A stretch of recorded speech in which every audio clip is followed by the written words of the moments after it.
All right. So we're now in our second.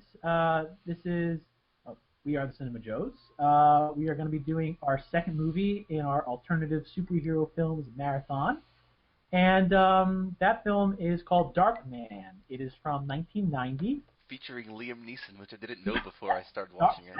Incredibly young Liam Neeson. Yeah. Pre-Liam Neeson. This is pre-Schindler's List, like before. Is it?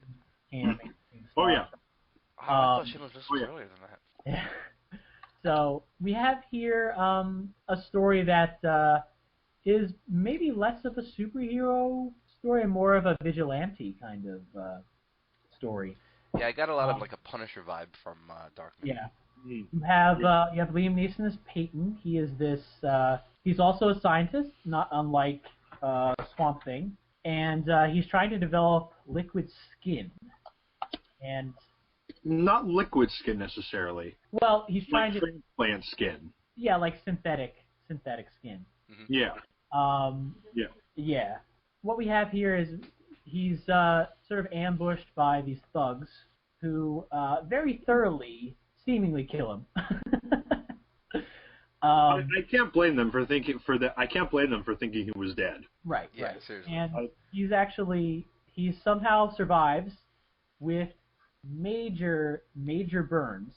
I love the shot of him being blown away by the explosion. Oh my gosh, yeah. That. And sort of has to enact his revenge, and it's sort of yes, he does. It's a film that's in some ways about that sort of struggle. Like, is he a good guy, or is he just an avenger, just a vigilante? So, but I guess one of the things I wanted to start with this movie with you guys is this film has a very campy tone. I'd say even campier than Swamp Thing. Now, did you guys find that distracting at all? Did you think that sort of took away from the sort of the conflict at the heart of this film, or did it enhance it?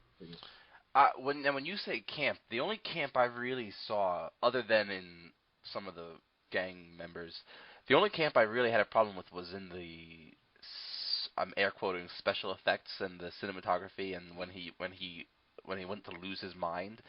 Yeah, when you see his mental processes. Yeah, that was poorly done, I think, in terms, I don't know what they had to work with at the time. Like we said, this was 1990, that's over 2 decades ago. So I don't know what they were working with, but I feel that's the one thing that I felt took away from the otherwise dark tones of the movie. Or shadowy, not dark. I actually disagree with you. I felt that, yes, that is where you see the limits of their special effects budget. And I think that was just a question of them not having enough money to really devote to making that look realistic. It did not bother me because I felt that it fit perfectly within the overall tone that they were going for, which was a weird mixture of very straight up dark, vigilante-esque, almost like a lot of elements of Tim Burton's Batman in here, and a lot of areas where I thought to myself, like, I wonder if Christopher Nolan thought of this when he was putting together Batman Begins. He had to think of it. For The Dark Knight, anyway, that last scene where he's hanging the guy out the building, the unfinished building, that's not, like, Nolan took that directly from this movie.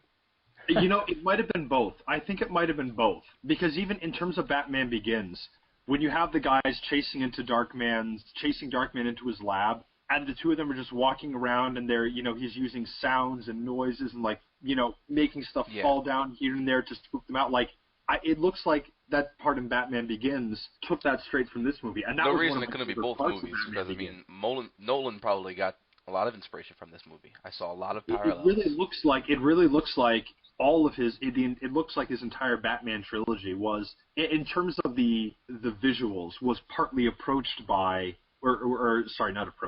influenced by this movie. Without question, yeah.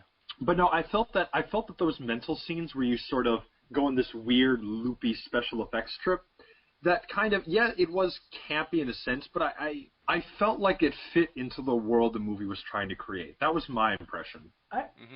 I'd agree, and I guess it's one of the things with this director. I don't know if you guys have seen any of his other stuff. Raimi? Sam Raimi's done. Most He people did seen Spider-Man. Yeah. But even like Evil Dead, Crime Wave, Drag Me to Hell, he likes this. He likes that kind of tone that's almost. It definitely seems self-aware, but it almost wants to revel in a lot of that kind of goofy. There's definitely a goofiness to this film, right down to almost every line that Liam Neeson delivers in this movie. Yeah, I can see that. I love when he breaks the guy's fingers, and the guy's fingers are so clearly silly putty. Yeah. But again, that's less direction, goofiness, and more just limits of their budget or special effects in the early 90s. But I wonder if he's kind of embracing that. He may very well be.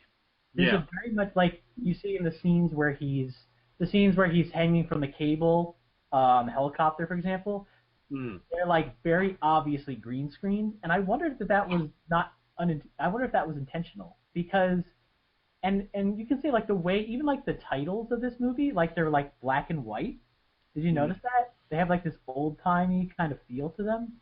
So, and I wonder if that ties into this what he's going for with this movie. He's almost going for this more old fashioned kind of take. Yeah, I was curious about that. When I first loaded up the film, I'm like, is this the right movie? 1990? Yeah, why is it black and white? Same exact thing, yeah. That's a good point. And that's kind of interesting because I don't think you see that a lot in this genre. Like it almost feels to me like an homage to old time B movies, which is interesting because I think this film is at least partially trying to explore some darker issues, particularly, and I guess we can get into that. Do you guys, is he a superhero, or is it not the kind of things we're used to seeing from a superhero? Is it a little more self-serving, maybe? He's certainly more of an anti-hero than other heroes we've seen or we are used to seeing. He's much more a Punisher, a much darker Batman type of character than like Rorschach. Like Rorschach, yes. Excellent. I saw a lot of elements of Rorschach in this guy. That's a good point. I mean, this was 1990. I would absolutely buy Sam Raimi reading Watchmen and thinking, I could do something with some of these characters. Actually, on that note, or on a semi-related note, what did you guys think of Liam Neeson's acting in this movie? Not what I come to expect of him. But. Yeah, I was hoping. I knew this was going to be sort of a different tone, but like I said, I felt every line he delivered was like, to me, was like hysterical, like so over the top. And, my hands. They took my hands. They took my hands. Exactly. There's one scene where he's talking to himself. He's like, clever. Do you remember that scene where he's just like rambling, clever? I felt like the script called for more of a Gollum type reading, like he's losing his mind almost. And I felt Liam Neeson was just reading. He's just saying clever over and over again. Like, I mean, it wasn't his best performance.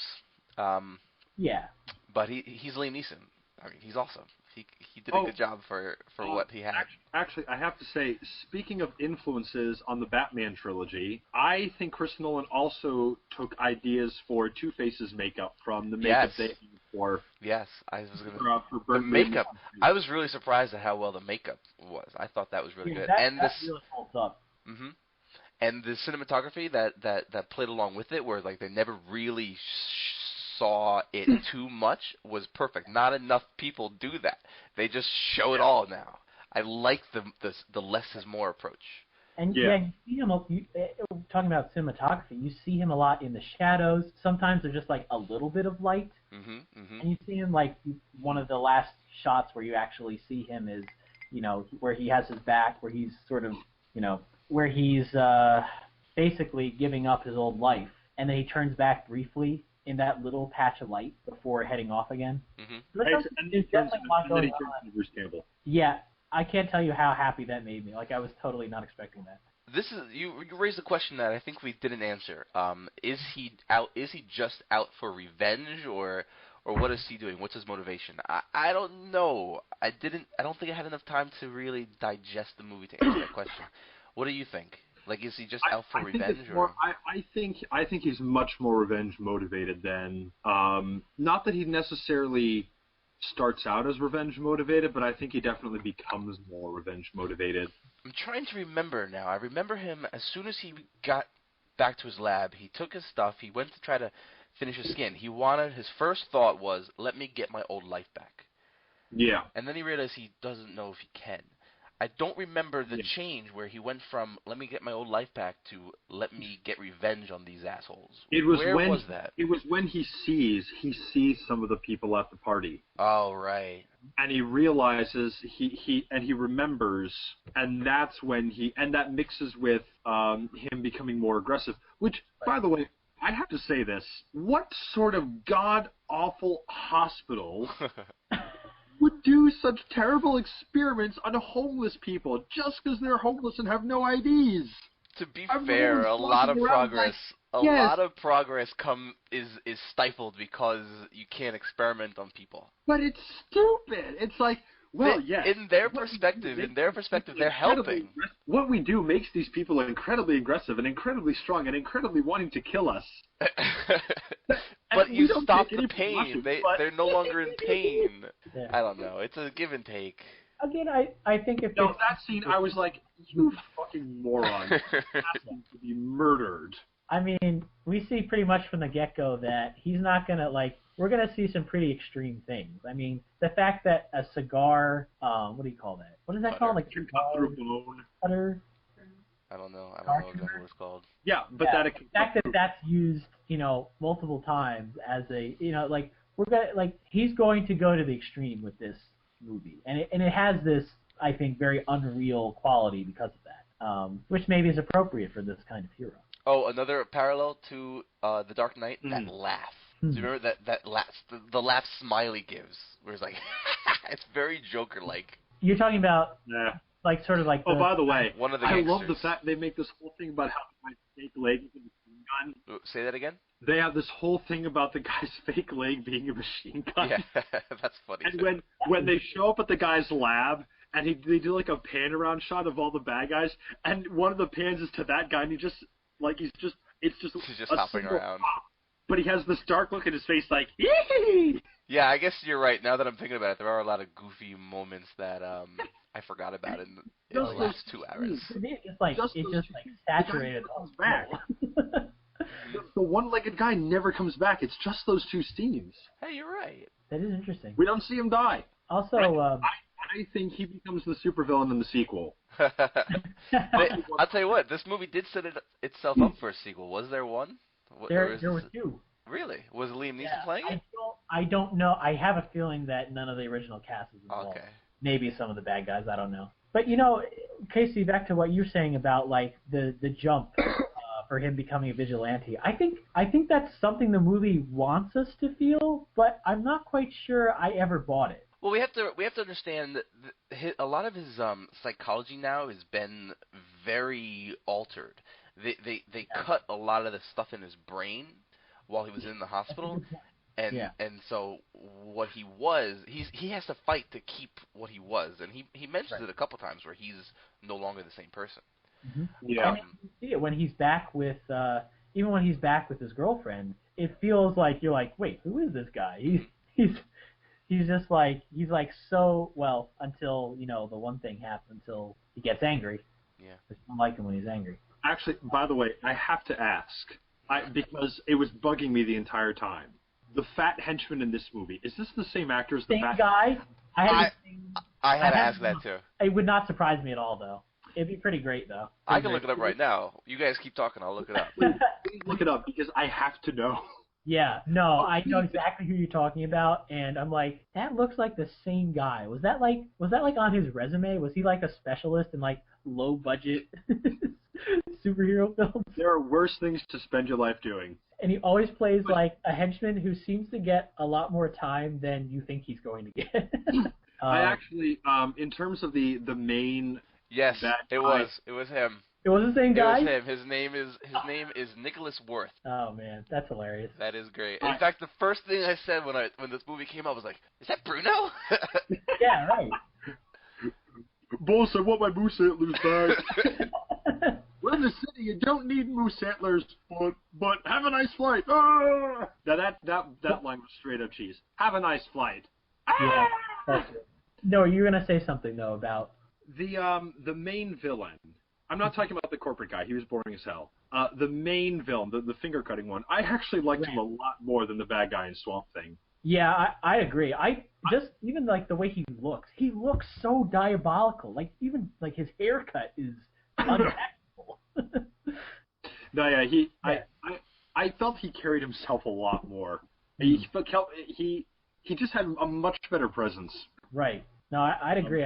And it's funny because like I kind of thought he was the the head honcho, and then you find out it's actually the one guy who, like I feel like we've seen that villain so many times. Where at least with Durant, it was a little more. It was much more entertaining. You really wanted to see this guy get his comeuppance, and I think that's a credit. Shoot him! I did like that double scene. That I thought that was pretty funny. Yeah, and I thought I have to say, in terms of a final setting, the one thing I do like about the corporate bad guy was that is actually an interesting little twist to throw in the end, where he takes them up to a high rise where there's just the beam structure and just really fast winds, and I'm like, that is an interesting setup for finding a way to neutralize Darkman's physical advantages. Right. That's a good point. He's up in an area where he's faster and stronger, but he's not used to the wind, whereas this guy like goes up and says, "Oh, I worked on these as a kid." I have to say, you were talking about the mob boss kind of guy as a really cool villain. Yeah. I also thought the mastermind was a great villain.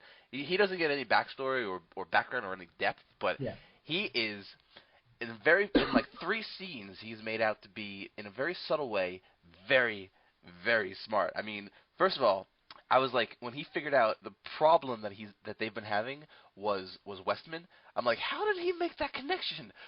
Oh, right, he's just a super genius. That's okay. That makes sense. And then you get this backstory where like his father made him work up in these high risers doing high steel. I just think he was a really cool character that could have been so much more. But even the little bit we got was great. Yeah, he could have been better. I would agree with that. He could have had more depth, is what I mean. He was a good character, but I felt like he talked so much that it was almost like to the point where he's trying to saying like, oh, what are you? You're just going for vengeance. And I don't know. It just seemed like that to me. Just kind of seemed like lazy screenwriting, where it's like, oh, let's have a villain point out the weaknesses of the hero, and it's kind of like he doesn't even know this guy. Like it's like it just felt so forced, and the character himself. I felt like I guess I felt like I'd seen him so many times. You've had like in the late '80s, you had a lot of villains like this. Actually, the same year, Total Recall. You had Ronnie Cox playing a very similar villain who always had a mullet and always seemed to know everything about about the hero and I guess once that you do like to see him get his comeuppance. Yeah, I guess I being not as familiar with film history as you, I liked having somebody so almost perfect. And he started from humble beginnings. He became like a multi-billionaire. He's building up this big city, and he's quick. He's quick, and although his dialogue might not have been very witty, he himself was witty. Yeah. I think he was. There are good ideas.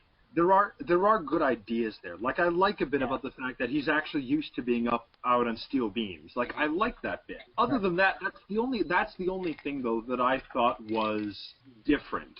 That's the only part where I was like, okay, that I have not seen before. Everything else, I was like, eh. You know what? Actually, now that I'm thinking about it, he reminds me of a bit of a Lex Luthor. Huh? Yeah. That could be. Yeah, and he has to rely. Well, he does get the bolt gun at the end. Pretty badass. I kind of wanted to see more of that. Yeah. What? I also love that he had the bolt gun right up in his face, and he still Darkman was still able to just hit him in the head without getting a bolt to the face. I always hate when that happens. Again, when these characters have like plot armor, you know about that? You've heard that phrase? I mean, there's so many times Darkman should have just been dead, but he had plot armor, so they couldn't kill him off. Like when we're talking about where bolt gun was right in his face. Yeah, exactly. Or when he's swinging into the guy with the bolt gun.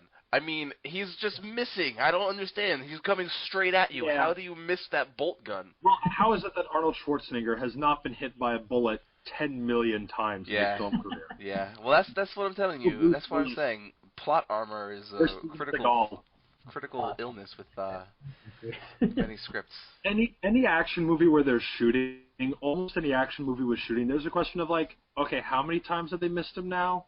Yeah. Not to and they're not using Revolutionary War era weaponry. Yeah, really.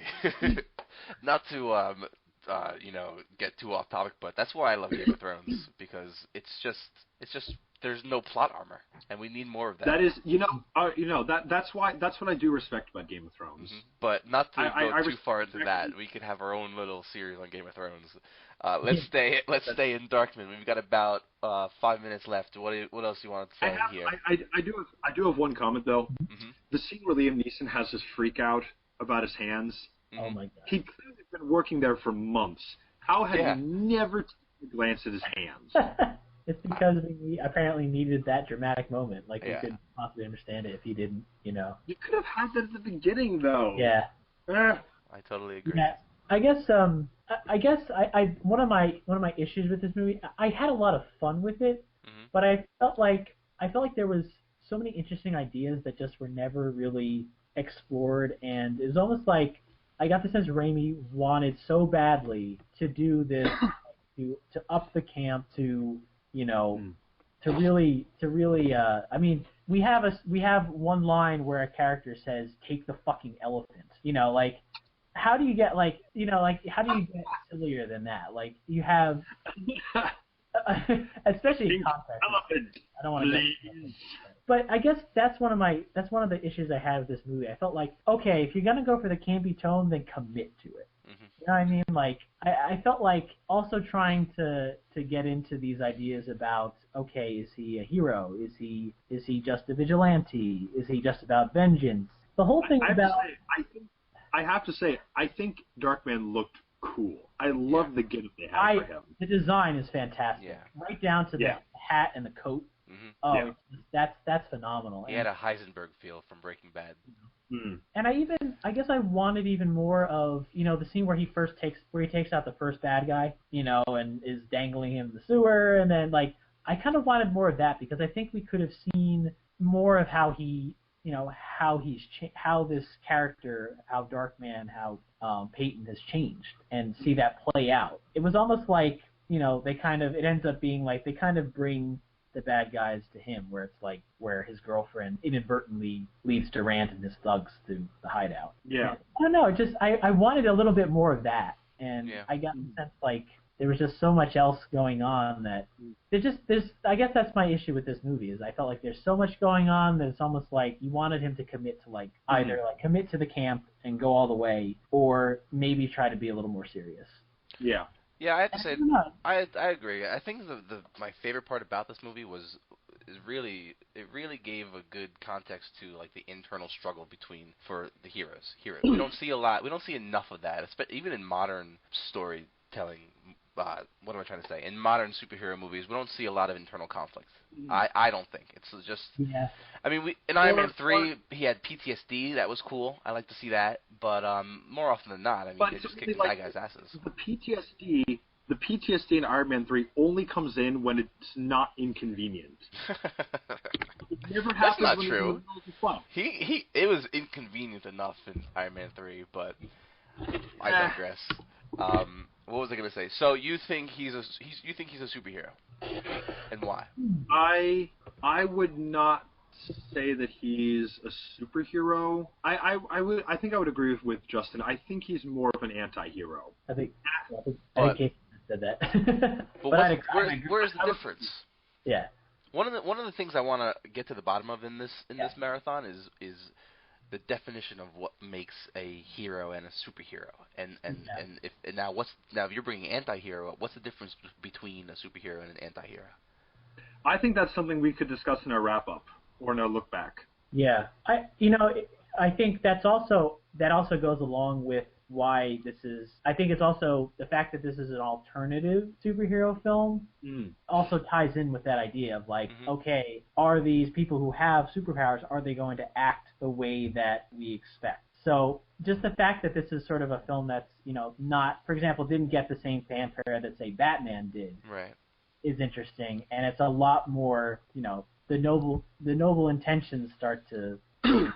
I just think it's interesting in terms of this being a more marginal superhero film, that it's also maybe a little different in terms of the ethos of its character. Before we have to close, I want to. In the last video, we were talking about how Swamp Thing did not have a mask. He was just stuck with the mask that he had, the face that he had. And here's the opposite. Yeah, absolutely. It's the complete opposite. Here he's got all the masks. He's everyone. He's everywhere. And I think that's really cool.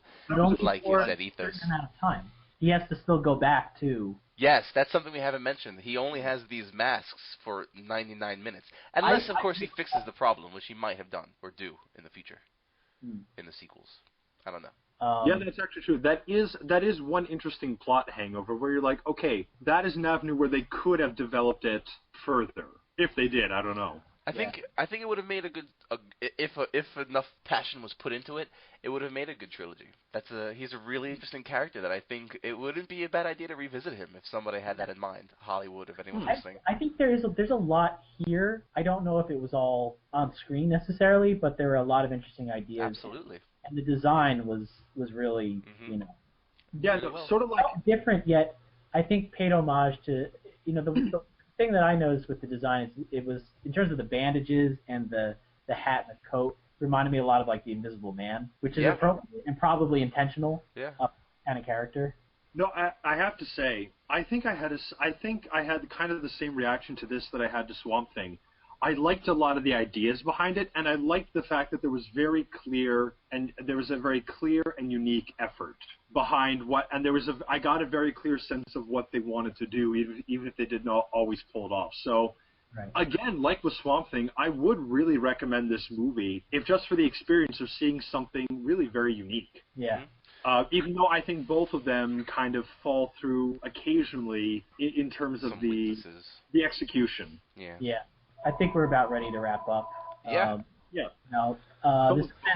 has been really cool so far.